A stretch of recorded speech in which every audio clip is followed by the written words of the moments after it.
তখন পৃথিবী, চন্দ্র, সূর্য, গ্রহ তারা কিছুই ছিল না। একাকী মহান আল্লাহ রাব্বুল আলামিন সমগ্র বিশ্বজগতের প্রতিপালক। মহান আল্লাহ তাআলা কলম সৃষ্টি করে কলমকে আদেশ করলেন, হে কলম তুমি লেখো। কে এই আদেশ পেয়ে কলম বলল, হে আমার রব আল্লাহ রাব্বুল আলামিন, আমি কি লিখব? আল্লাহ রাব্বুল আলামিন বলল, তুমি লা ইলাহা ইল্লা লিখো। কে এই আদেশ পেয়ে কলম 400 বছর ধরে লা ইলাহা ইল্লাল্লাহ লিখতে লাগল। যখন 400 বছর অতিক্রম করল, তখন আল্লাহ রাব্বুল আলামিন আবার কলমকে জিজ্ঞেস করলেন, হে কলম তুমি কি লিখছ বলো। কলম বলল, হে আল্লাহ তাআলা, আমি তো শুধু লা ইলাহা ইল্লাল্লাহ লিখেছি। কি পরে আল্লাহ রাব্বুল আলামিন বললেন, তুমি কাল আমার শেষ অংশ লেখনি কেন? কলম ভয়ে কাঁপতে কাঁপতে বলল, হে আমার রব, আপনি পাক পবিত্র, আপনি এক অদ্বিতীয় আল্লাহ ছাড়া কোনো উপাস্য নেই। এই নামের শেষে কোনো নাম লিখব আমার সাহস ছিল না, আমার তা জানা ছিল না। কি তখন আল্লাহ রাব্বুল আলামিন বললেন, কলম লা ইলাহা ইল্লাল্লাহ এর পরে আমার একান্ত বন্ধু প্রিয় হাবিব মুহাম্মদ রাসূলুল্লাহ এই নাম লেখক, অর্থাৎ লেখক লা ইলাহা ইল্লাল্লাহু মুহাম্মাদুর রাসূলুল্লাহ। এই কথা শুনে কলম কয়েকশো বছর এই নাম লিখতে লাগল। অতঃপর মহান রাব্বুল আলামিন আর সে মহল্লার উপর বিশাল বিশাল স্তম্ভ সৃষ্টি করলেন এবং সেগুলি শক্ত জমিন আসমানের ভিতর পুঁতে রাখলেন। তাফসীরকারক উল্লেখ করেছেন যে এক একটি স্তম্ভ থেকে আর এক স্তম্ভের দূরত্ব 27 বছর। পরে আল্লাহ তাআলা আরশ সৃষ্টি করলেন এবং এই আরশ বহন করার জন্য সামান্য কয়েক মুহূর্তে 4 জন ফেরেশতা সৃষ্টি করলেন। আল্লাহ রাব্বুল আলামিন বলেন, হে আমার ফেরেশতারা, তোমরা আরোহণ করো। এই নির্দেশ পাওয়া মাত্র 4 জন ফেরেশতা আরোহণ করার জন্য প্রস্তুত হল, কিন্তু কোনো মতেই তারা সক্ষম হল না। তখন আল্লাহ তাআলা ফেরেশতাদের একটি দোয়া শিখিয়ে দিলেন, সুবহানাল্লাহ, আলহামদুলিল্লাহ, আল্লাহু আল্লাহু আল্লাহু আকবর। কে এই দোয়া করার সাথে সাথেই ফেরেশতারা আরও ছোটাতে সক্ষম হল। আল্লাহ রাব্বুল আলামিন তখন তাদের উপর অনেকগুলো ফেরেশতা সৃষ্টি করলেন এবং তারা সকলেই আল্লাহর গুণগান ও প্রশংসা করতে লাগল। অতঃপর আল্লাহ রাব্বুল আলামিন তার মহান ক্ষুদ্রতে মায়ার প্রস্তুত করলেন এবং সেখানে লাল ইয়াকুব দিয়ে লাহর সৃষ্টি করলেন এবং সেটি আরশে নিচে রেখে দিলেন।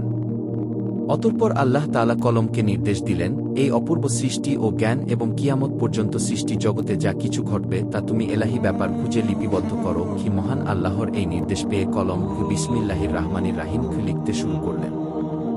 একমাত্র আল্লাহই সৃষ্টি জগতের স্রষ্টা। আল্লাহ ছাড়া কোনো উপাস্য নেই, তিনি এক ও অদ্বিতীয়। তারপর আল্লাহ রাব্বুল আলামিন কলমকে আবার নির্দেশ দিলেন। কলম আদিমানব থেকে 1-2-4-0-0-0 পয়গম্বরের সমস্ত তথ্য লাভ করেছে। লিপিবদ্ধ করো। অতএব কলম এই আদেশ দিয়ে সমস্ত সৃষ্টি জগতের সব কিছুই লিপিবদ্ধ করল। অতঃপর মহান আল্লাহ তাআলার দিকে দৃষ্টিপাত করতেই ইয়াকুত একেবারে ভয়ে বিচলিত হয়ে পানিতে পরিণত হল এবং আল্লাহর অসীম কুদরতের আবার সৃষ্টি হল। মহান আল্লাহ তাআলা তাদের উত্তর, দক্ষিণ, পূর্ব, পশ্চিম দিকে পাঠিয়ে দিয়ে বললেন, তোমরা দুরন্ত বেগে প্রবাহিত হয়ে পানিতে তরঙ্গ তুলে ফেলা সৃষ্টি করো। কি সাথে সাথে আল্লাহর নির্দেশ পালন করল। অতএব পানির উপরে ফেনা জমে এই ফেনাসমূহের পরস্পরের সংঘর্ষের ফলে আল্লাহর হুকুমে আগুন সৃষ্টি হল। কিছুক্ষণের মধ্যেই ওই আগুন থেকে ধোঁয়া নির্গত হল। অতঃপর আল্লাহ তাআলার কুদরতের মাধ্যমে পানির মধ্যখানে বিরাজ করতে লাগল। আল্লাহ রাব্বুল আলামিন এই ধোঁয়াকে 7 ভাগে বিভক্ত করলেন। এর প্রথম ভাগ দিয়ে পানি, দ্বিতীয় ভাগ দিয়ে তামা, তৃতীয় ভাগ দিয়ে লোহা, চতুর্থ ভাগ দিয়ে রূপা, পঞ্চম ভাগ দিয়ে সোনা, ষষ্ঠ ভাগ দিয়ে মাউরি এবং সপ্তম ভাগ দিয়ে ইয়াকুব সৃষ্টি করলেন। এরপর মহান আল্লাহ তাআলা তার নিজ কুদরতে পানি দ্বারা প্রথম আসমান, তামা দ্বারা দ্বিতীয় আসমান, লোহা দিয়ে তৃতীয় আসমান, সুবাদে চতুর্থ আসমান, স্বর্ণ দিয়ে পঞ্চম আসমান, মাওবাদী দিয়ে ষষ্ঠ আসমান এবং ইয়াকুব দিয়ে সপ্তম আসমান সৃষ্টি করলেন। এই এক আসমান থেকে আর একটি আসনের দূরত্ব প্রায় 5 বছরের পর। তারপর আল্লাহ তাআলার কুদরতে পানি থেকে সোনায় রূপান্তরিত হয় বা বস্তু একটি লাল বর্ণ আকারের মাটির রূপ ধারণ করল। তখন আল্লাহ রাব্বুল আলামিন 4 ফেরেশতা, হযরত জিবরাইল আলাইহিস সালাম, হযরত মিকাইল সাল্লাম, হযরত ইসরাফিল আলম সাল্লাম, হযরত আলী সালাম কে চারদিক থেকে টানতে বললেন। আল্লাহর নির্দেশ পেয়ে তারা সেই আদেশ পালন করল এবং সাথে সাথেই সুবিস্তৃত জমিনে রূপ ধারণ করল। অতঃপর আল্লাহ রাব্বুল আলামিন মাত্র 6 দিনে আসমান, জমিন, চন্দ্র, সূর্য, গ্রহ, তারা, এই বিশ্বজগতের যা কিছু আছে সমস্ত কিছু সৃষ্টি করলেন। তারপর 1000 বছর পর আল্লাহ রাব্বুল আলামিন ধোঁয়াবিহীন অগ্নি সৃষ্টি করেন। তা থেকে জিন জাতি সৃষ্টি করলেন। জিন জাতির মধ্যে থেকে একজন নবী পাঠান, তার নাম ইউসুফ। আল্লাহ তাআলা সেই নবীকে শরীয়তের বিধিবিধান শিক্ষা দেন এবং তাদের দুনিয়ায় প্রেরণ করেন। এভাবেই চলছিল জিনদের জীবন। কিন্তু বহু বছর পর আল্লাহর বিধিবিধান ভুলে সমস্ত জিনের দল কতভ্রষ্ট হয়ে পাপাচারে লিপ্ত হল। তখন ইউসুফ নামের ওই জিন সকলের উদ্দেশ্যে বলল, যে সকল জিনের দল, তোমরা আল্লাহকে ভয় করো, পাপাচার থেকে ফিরে এসো। তোমরা কি ভুলে গেছ আল্লাহ এক অদ্বিতীয় আল্লাহ ছাড়া কোনো উপাস্য নেই কি? অতএব তোমরা তওবা করে সাত পাকে ফিরে এসো এবং আল্লাহর বিধিবিধান মেনে চলো। কিন্তু এই সকল জনের দল তার কথা শুনল না। সকলে মিলে তাকে হত্যা করল। এদিকে সকল ফেরেশতারা বলতে লাগল, হে আল্লাহ, জিনদের দল দুনিয়াতে পাপাচারে লিপ্ত হয়ে ফাঁস সৃষ্টি করছে এবং হত্যা করেছে কি? আল্লাহ রাব্বুল আলামিন অসীম দয়ালু, আল্লাহর দয়া সীমাহীন। ফেরেশতাদের এই কথা শোনার পর তিনি জিনদের পাপের শাস্তি প্রদান না করে পুনরায় একজন পয়গম্বর পাঠালেন। কিন্তু তিনি সফল হতে পারলেন না। মাত্র কিছু সংখ্যক জিন তার হেদায়েত মেনে সৎ পথে প্রত্যাবর্তন করল, আর সকলেই পথভ্রষ্ট হয়ে গেল। এভাবে প্রায় ৩৬,০০০ বছর সময়ের মধ্যে জিনটা বহু সংখ্যক পয়গম্বরকে হত্যা করে ফেল। অতঃপর আল্লাহ রাব্বুল আলামিন ফেরেশতা দিয়ে বললেন, তোমরা যাও, যারা পাপাচারে লিপ্ত তাদেরকে শাস্তি প্রদান করো। আল্লাহ রাব্বুল আলামিন এই নির্দেশ পেয়ে ফের তারা কোটি কোটি জিনদের শাস্তি প্রদান করল। কেবলমাত্র যে সকল ঈমানদার জিন পাখি জিনদের ভয় বনে জঙ্গলে পাহাড় পর্বতের গুহায় বসে আল্লাহর ইবাদতে মগ্ন ছিল, তারাই ফেরেশতাদের হাত থেকে রক্ষা পেল। ওই সময় ফেরেশতারা লক্ষ্য করে দেখলে একটি কম বয়সের সুন্দর বালক, যিনি একাকী দাঁড়িয়ে আছেন। তার নাম ইবলিশ। তাকে দেখে ফেলে তাদের অন্তরে দয়া মায়া উদয় হল। তখন ফেরেশতারা বললেন, হে আমার রব, হে মাবুদ, এই বালক যিনি অসহায়, তার প্রতি আমাদের অনেক মায়া লাগছে। আমরা কি একে নিয়ে আসমানে লালন পালন করব? ফের তাদের অনুরোধে আল্লাহ রাব্বুল আলামিন তাকে আসমানে নিয়ে আসতে অনুমতি দিলেন। সেগুলি ছিল তীক্ষ্ণ স্মৃতিশক্তি সম্পন্ন। সে একবার যা শুনত, চিরদিনের জন্য তা মনে রাখত। এদিকে যে সকল দিন বেঁচে গিয়েছিল, তাদের বংশবৃদ্ধি পেয়ে আবার জিনদের দ্বারা এই জগৎ পরিপূর্ণ হয়ে উঠল। এদিকে ফেরেশতারা পুলিশকে প্রথম মাঝখানে নিয়ে আসল। সেখানে এসে ফেরেশতা আল্লাহর ইবাদত বন্দেগীর সমস্ত নিয়ম কানুন শিখিয়ে দিলেন। ইবলিশ খুবই অল্প সময়ে এই শিক্ষালাভ করে দীর্ঘ ১০০০ বছর প্রথম আসমানে আল্লাহর ইবাদত করল। পুলিশে আল্লাহর প্রতি এবাদতের একাগ্রতা ও নিষ্ঠা দেখে অবাক হয়ে ফিরেছে। তারা বলতে লাগল, আমরা কেবলমাত্র আল্লাহর ইবাদতের জন্য সৃষ্টি হয়েছি। একমাত্র এবাদতে আমাদের শিক্ষা, ধ্যান, দীক্ষা সব কিছুই কি? আশ্চর্য ব্যাপার, ইবলিশ আমাদের কাছে এবাদতের নিয়ম কানুন শিখে। সে যে ইবাদত করছে তার তুলনায় আমরা কিছুই না। আমাদের ফিরছে তাদের মধ্যেও এমন এবাদত কাউকে করতে দেখিনি। মনে হচ্ছে পুলিশের কাছে আমাদের অনেক কিছু শেখার আছে। তার হাতে এই রাস্তা এত মুগ্ধ হল যে তাকে অতি যত্ন সহকারে প্রথম আসমান থেকে ১০০০ বছর পর দ্বিতীয় আসমানে নিয়ে গেল। দ্বিতীয় আসমান এসে তার চেয়েও বেশি পরিমাণে ইবাদতে মশগুল হল। আসমানের তারা এটা দেখেন, চারদিক থেকে ধন্য ধন্য বলতে লাগল। বহু ফেরেশতারা তার প্রশংসা করতে লাগল এবং পুলিশের নাম রাখল বলি। এভাবে প্রত্যেক আসমানে ইবলিশ ১০০০ বছরে পদার্পণ করল। অবশেষে সপ্তম আসমানে উপনীত হয়ে পরম সুখে শান্তিতে বসবাস শুরু করল। ইতালি সর্ব বিষয়ে অনেক জ্ঞান এবং অভিজ্ঞতা অর্জন করল। তখন ফেরেশতারা আল্লাহর কাছে দোয়া করে বলল, হে আমার রব, হে আল্লাহ, তুমি তোমার প্রিয় ইবলিশ যদি কারো সে মহল্লায় উঠে আন, তবে আমরা তার কাছ থেকে অনেক মূল্যবান উপদেশ শুনে অনেক কিছু শিখতে পারতাম, কারণ যে সে আমাদের অপেক্ষা অনেক বেশি জ্ঞান অর্জন করেছে। মহান আল্লাহ তাআলা ফেরেশতাদের এই আবেদন মঞ্জুর করলেন এবং পুলিশকে আর সে মহল্লার কাছে নিয়ে আসেন। সেখানে এসে ইবলিশ ইয়াকুত নির্মিত একটি সুউচ্চ মেম্বারে ইবাদতে মশগুল হলেন এবং বাজনা শীত করতে লাগল। তখন এই সব দেখে ফেরেশতারা তাকে মালাইকা অর্থাৎ ফেরেশতাদের শিক্ষক হিসাবে মেনে নিল। এদিকে পৃথিবীর যে সকল জিনের দল অবশিষ্ট ছিল, তারা আবারও ভীষণ পাপাচারী হয়ে উঠল। তখন আল্লাহ রাব্বুল আলামিন ইবলিসকে বললেন, এই দেশ তোমার এবাদত বন্দেগী এবং আনুগত্য দেখে অত্যন্ত সন্তুষ্ট হয়েছি। এবার তুমি দুনিয়াতে গিয়ে তোমার স্বজাতীয় অজিদেরকে সৎ পথ প্রদর্শন করো। আল্লাহ রাব্বুল আলামিনের এই নির্দেশ পেয়ে পুলিশ বলল, হে মাবুদ, হে আল্লাহ, আপনার নির্দেশ আমি অবশ্যই পালন করব। কিন্তু আল্লাহ, আমাকে এমন একটি ক্ষমতা দিন আমি যেন সারাদিন দুনিয়াতে জিনদের শিক্ষাদান করার পর আবার যেন সন্ধ্যায় এখানে ফিরে আসতে পারি এবং আপনার এবাদতে মশগুল থাকতে পারি। আল্লাহ রাব্বুল আলামিন এই আবেদন কবুল করলেন। অতঃপর ইংলিশ অত্যন্ত আনন্দিত চিত্তে দুনিয়াতে নেমে আসলো এবং তাদেরকে বলতে লাগল, এই জিনের দল, তোমরা কি ভুলে গেছ সেই আজাদের কথা? এখনো সময় আছে। আল্লাহর পথে ফিরে এসো, আল্লাহ ছাড়া কোনো উপাস্য নেই। পাপ কাজ ছেড়ে দিয়ে সৎ পথে ফিরে এসো। এইভাবে বহুদিন পর্যন্ত তাদেরকে হেদায়েত করতে লাগলেন। কিন্তু একাধারে বহুদিন পর্যন্ত সে আপ্রাণ চেষ্টা করেও পরিশ্রম করা সত্ত্বেও সামান্য কিছু সংখ্যক জন ছাড়া প্রায় সকলেই ইবলিশের বিরুদ্ধাচরণ করতে লাগল এবং ভীষণ পাপাচারে লিপ্ত হয়ে গেল। তখন ইবলিশ আল্লাহর দরবারে দোয়া করলেন, হে আল্লাহ, আপনি আমাকে ক্ষমতা দিন যাতে অবাধ্য জিনদেরকে আমি সমূলে ধ্বংস করতে পারি। কি আল্লাহ রাব্বুল আলামিন ইবলিশের এই দোয়া কবুল করলেন এবং জিনদেরকে ধ্বংস করার জন্য অগণিত ফেরেশতা দুনিয়ায় প্রেরণ করলেন। তাদের সাথেই মিশেছিল। অতএব ফেরেশতা ও ইবলিশের আগমনের পর দুনিয়ার সমস্ত পাপাচারী জিন একে একে প্রাণ হারা। দুনিয়ার কার্য শেষ করে পুনরায় ইবলিশ একাগ্রচিত্তে আল্লাহর ইবাদতে মশগুল হল। আল্লাহ তাআলার দরবারে ইংলিশের কত সেটা ছিল তা কারো পক্ষে হিসাব করা সম্ভব নয়। আসমান, জমিন ও আরশে মহল্লার নিকটে এমন কোনো জায়গা ছিল না যেখানে ইবলিশ অসংখ্য শেষ হয়নি। মতো পরিবেশ আল্লাহ রাব্বুল আলামিনের কাছে দোয়া করলেন, হে আমার রব, হে আল্লাহ, তোমার অসীম অনুগ্রহে আমি অতি সামান্য স্তর থেকে সে সম্মানের উচ্চ স্তরে পৌঁছেছি। তোমার অসীম অনুগ্রহে আমি তোমার নৈকট্য লাভ করতে পেরেছি। এখন আমার মনের একান্ত বাসনা হল তোমার পবিত্র বলা হয়। মাহফুজ যদি 1-1-2 দর্শন করাতেন, আল্লাহ জীবন ধন্য সার্থক হয়। দয়া করে অনুগ্রহ করে আমার এই আকাঙ্ক্ষা পূর্ণ করক। মিকাইল ফেরেশতা এই নির্দেশ পাওয়ার সাথে সাথে ইবলিশকে নিয়ে লাভ হয় মাহফুজের নিকট নিয়ে গেল। ইবলিশ আল্লাহর অপূর্ব সৃষ্টি লাহোরে মাহফুজের দিকে এক দৃষ্টিতে চেয়ে দোয়া পাঠ করতে লাগল। হঠাৎ এক স্থানে চোখ পড়ল, আর সেখানে লেখা আছে, আল্লাহর এক বান্দা 6 লক্ষ বছর পর্যন্ত আল্লাহর ইবাদত করবে। কিন্তু মহান আল্লাহর একটি আদেশ অমান্য করায় সে জান্নাত থেকে বিতাড়িত হবে। কি আর ওই বান্দা আসমান ও জমিনের মালায়েন বা অভিশপ্ত নামে পরিচিত হবে। এটা দেখার পর ইবলিশ কেঁদে ফেলল এবং শেষ জুটিতে পড়ল। তাফসীরকারদের মতে ইবলিশ এই সেজদা 61000 বছর অতিবাহিত করেছিল।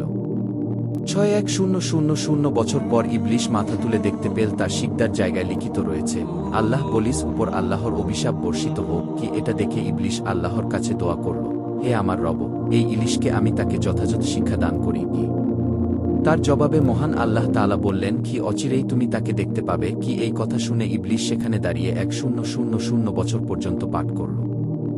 লাহা তোলা হয় পুলিশ, অর্থাৎ পুলিশের উপর আল্লাহর লানত বর্ষিত হোক। এখানে উল্লেখ করা প্রয়োজন, তখনই বৃষ্টি নামে পরিচিত হয়নি। এরপর আল্লাহ রাব্বুল আলামিন পুলিশকে বললেন, এই বলিস বলতো, যে বান্দা আমার অশেষ অনুগ্রহ লাভ করার পরেও আমার হুকুম অমান্য করবে, তার কেমন শাস্তি হওয়া উচিত কি?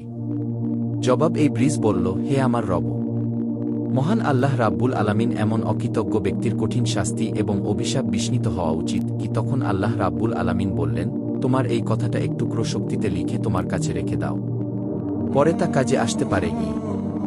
অতঃপর এই ঘটনার বেশ কিছুদিন পর হঠাৎ একদিন ইবলিশ মনে মনে ভাবতে লাগল, এখন ফেরেশতাদের জগতে, জিনের জগতে এমন কোনো ফেরেশতা ও জিন নেই যে আমার চেয়ে বেশি শিক্ষালাভ করেছে।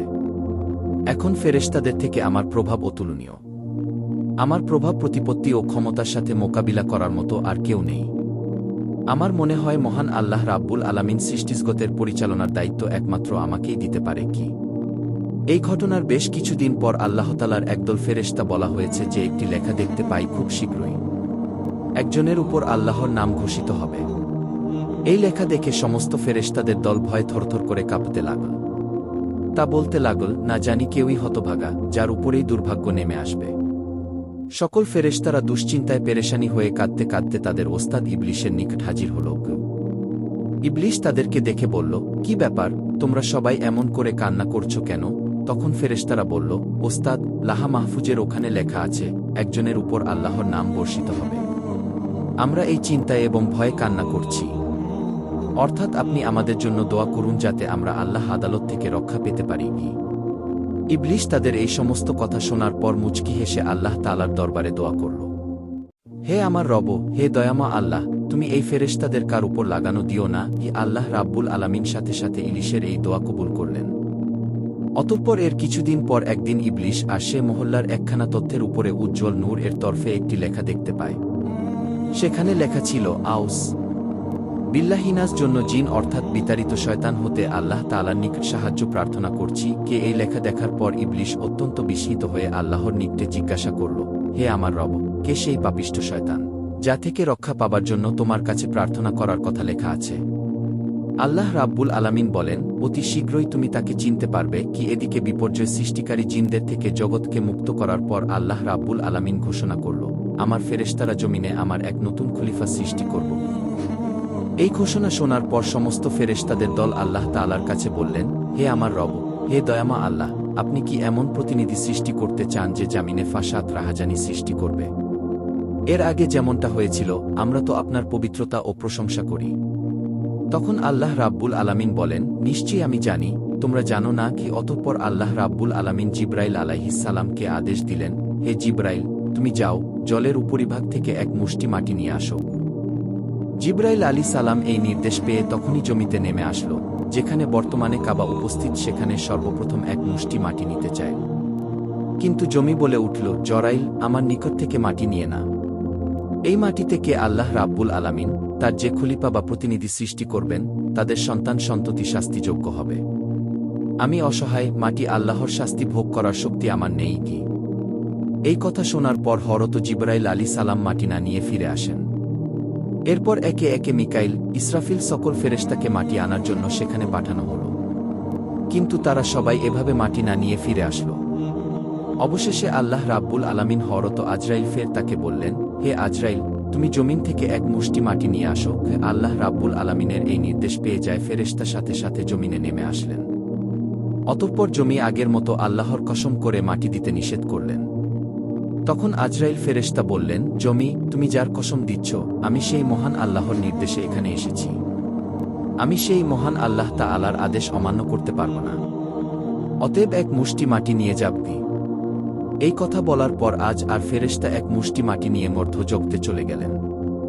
আল্লাহর দরবারে এসে বললেন, হে আল্লাহ, আপনি মহান জ্ঞানী, এই জগতসময় প্রতিপালক, আপনার আদেশ আমি পালন করেছি। তখন আল্লাহ রাব্বুল আলামিন বলেন, হে আজরাইল, এই মাটি হতে জমিনে এখনই তা সৃষ্টি করব এবং তার জান কবজ করার দায়িত্ব তোমাকেই দেব।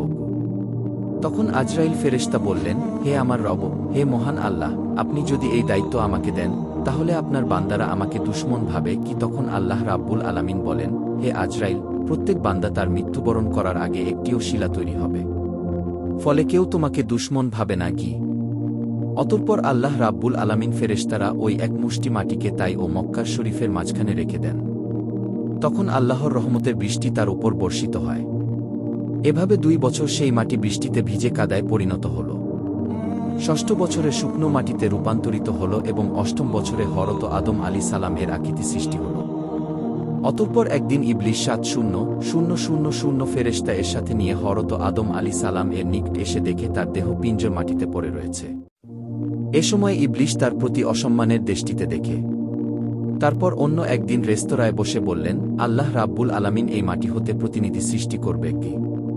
তখন ইবলিস বলল, এ কথা সত্য, তবে আল্লাহ তাআলা যদি আমার অধীনে করে দেয়, তাহলে আমি তাকে ধ্বংস করে ফেলব, আর আমাকে তার অধীনস্থ করে দিলে আমি তার অধীনতা স্বীকার করব কি? এই ঘটনার 400 দিন পর হযরত আদম আলী সালাম এর রহস্যটি করা হয়।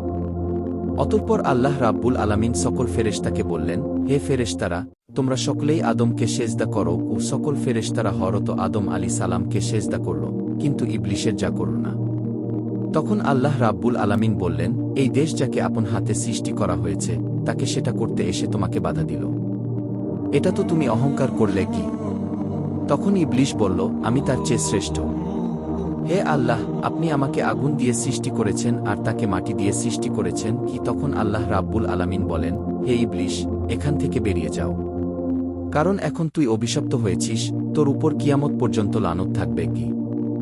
তখন ইবলিস শয়তান বলল, হে আল্লাহ, এই আদর্শের জন্যই আমি আপনার দরবার থেকে বিতাড়িত অভিশপ্ত হয়েছি, এটা আমার দুর্ভাগ্য কি? তখন আল্লাহ রাব্বুল আলামিন বলেন, হে ইবলিস, সেই লেখা শক্তির দিকে চেয়ে দেখো, কি লেখা আছে? ইবলিস সেদিকে দৃষ্টি করতে দেখল।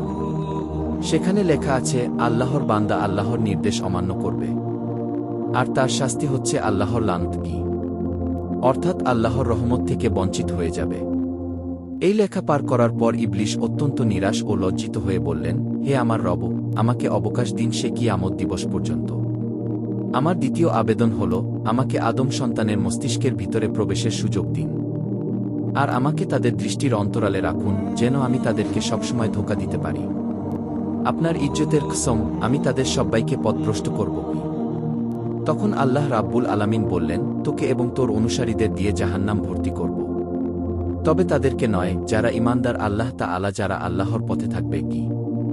অতঃপর আল্লাহ রাব্বুল আলামিন ফেরেশতাদেরকে হুকুম করলেন, তোমরা হযরত আদম আলাইহিস সালামকে জান্নাতুল ফেরদাউসে নিয়ে যাও। এই রেস্তোরাঁয় হুকুম পাওয়ার সাথে সাথেই হযরত আদম আলাইহিস সালামকে জান্নাতুল ফেরদৌসে আনলেন এবং আল্লাহ তাআলা সকল নিয়ামত দান করলেন।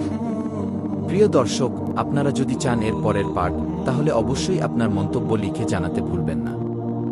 আর আমরা সকলে যেন শয়তানের ধোঁকা থেকে বেঁচে থাকি, অর্থাৎ আমরা সকলেই যেন প্রসাদ এবং খারাপ পথ বর্জন করে আল্লাহর দেখানো পথেই চলতে পারি।